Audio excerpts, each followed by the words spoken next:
Ok les gars, après avoir fini d'expliquer le protocole ARP, comment ça fonctionne, nous allons faire la démonstration sur GNS3. Allons-y. Let's go crazy. Voilà. Donc là, j'ai mis en place un petit réseau. Et sur ce petit réseau, euh, on a 4 machines. Donc sur les 4 machines, on va mettre les adresses IP très rapidement. Donc là, je prends note. Ok. Donc on avait mis 192.1.1 et le masque de sous-réseau. Ok.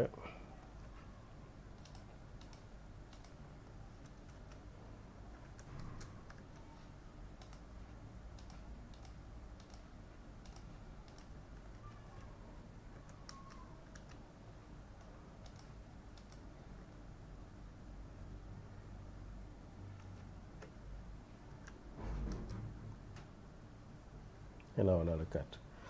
Ok, donc voici les adresses IP. On va allumer les machines rapidement.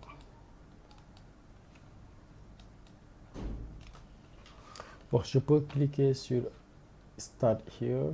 Il démarre toutes les machines.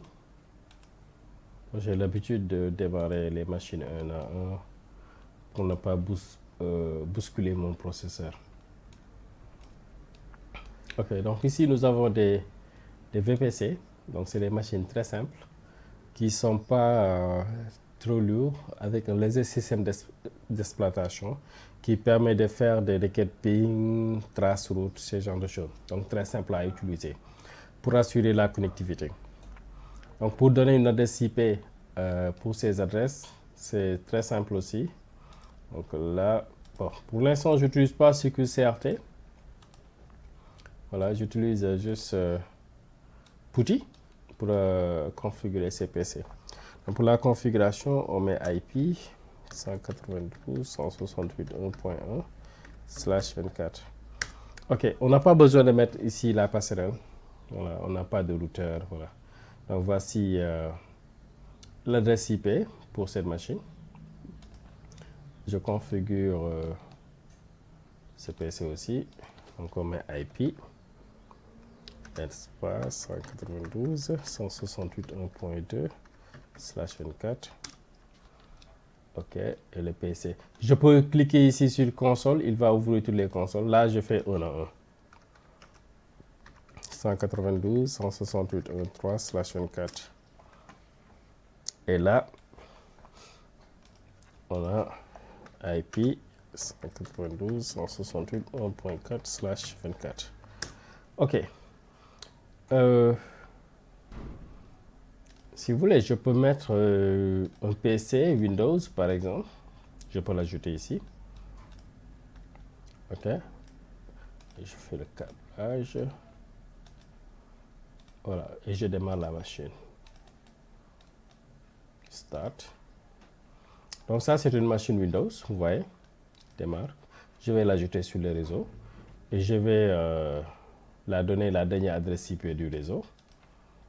Donc là, 192.168.224/24.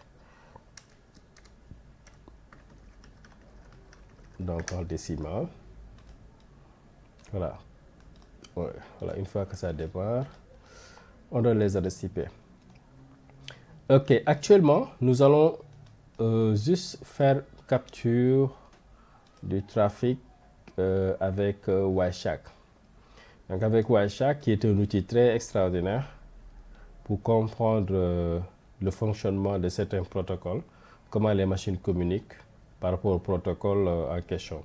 Par exemple, ici, on voit CDP, VTP, DTP, etc. Donc, vous voyez ici, il y a IPv6 qui est activé d'habitude sur toutes les machines aujourd'hui, par défaut.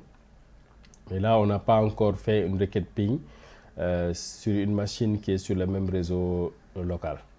OK? Donc, je vais filtrer la requête ARP. Ok, donc actuellement, c'est une adresse APIPA. Voilà, ça c'est une adresse APIPA. Pas l'adresse IP de la machine qui a fait une demande actuellement. Donc là, on regarde le PC. Ok, il est opérationnel. Donc je pense que c'est passé. Ok, c'est passe. Word. Password pour l'exclamation, si je ne me trompe pas. Voilà. Ok. Donc là, ça vient. Je fixe l'adresse IP de cette machine. Ok. Vous allez voir, si la machine PC1 fait une requête, elle va demander qui est cette dernière, par exemple. Pour l'instant, on a filtré avec juste le protocole ARP. Ok, donc là, on va vérifier PC1. Là, nous sommes sur PC1. Et à côté, on regarde le WASHAC. Donc sur PC1, on va faire un ping vers 192.168.1.3 par exemple. Et là, on fait entrer. Et regardez ce qui se passe ici. Donc on a un premier message. Donc il y a une réponse. Bon, là, ça marche. Vous avez le message ARP ici. Bon, ça, c'est une réponse ARP. La réponse ARP, private, vous voyez l'adresse MAC ici. Et voici ici le broadcast.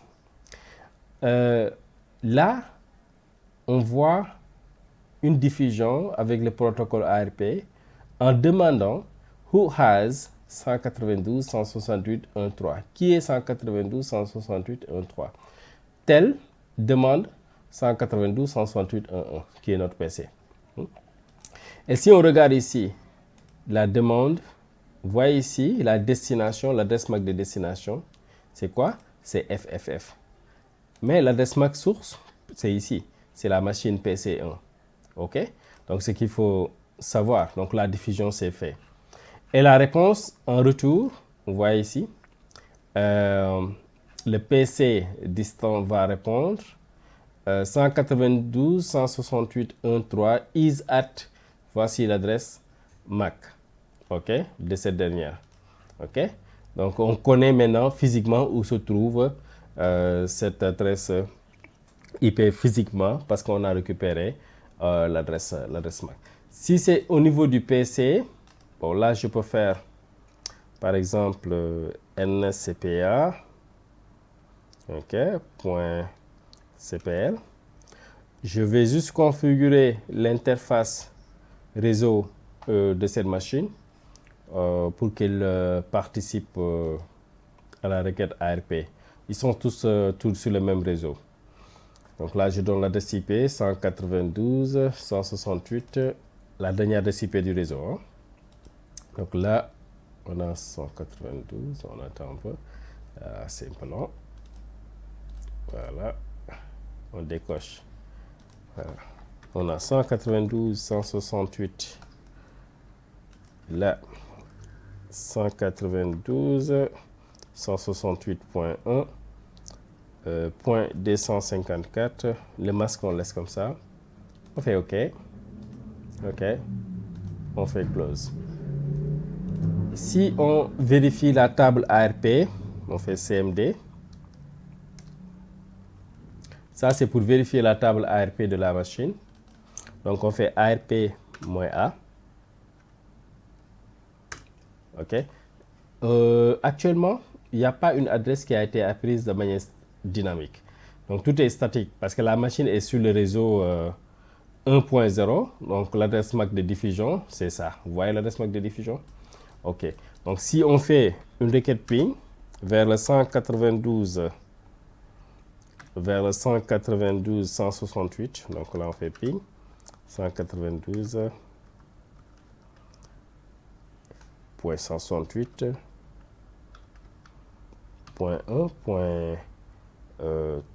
Point 4 par exemple, ou bien point 3. Et là, il y a une réponse. Et si vous regardez ici, il y a quelque chose qui se passe, quelqu'un qui demande 1.254 a envoyé une diffusion. Vous voyez, la diffusion est reçue par le PC 1. Il y a une réponse ici. Si on fait ARP-A, donc là, vous voyez que on a l'adresse MAC de 1.3. Donc là, il le connaît de manière dynamique. En réalité, la diffusion a été faite, mais c'est tellement rapide aujourd'hui que vous ne voyez pas une perte de paquets. Okay? Mais on voit une petite latence ici avec 12 millisecondes. C'est bon. Donc voici comment les machines se reconnaissent sur le réseau. Voilà. OK. Merci d'avoir suivi le cours. OK, cette démonstration. Donc forcément, nous allons essayer de le voir sur Packet Tracer bientôt, donc pour la prochaine vidéo. Merci d'avoir suivi le cours et à très bientôt.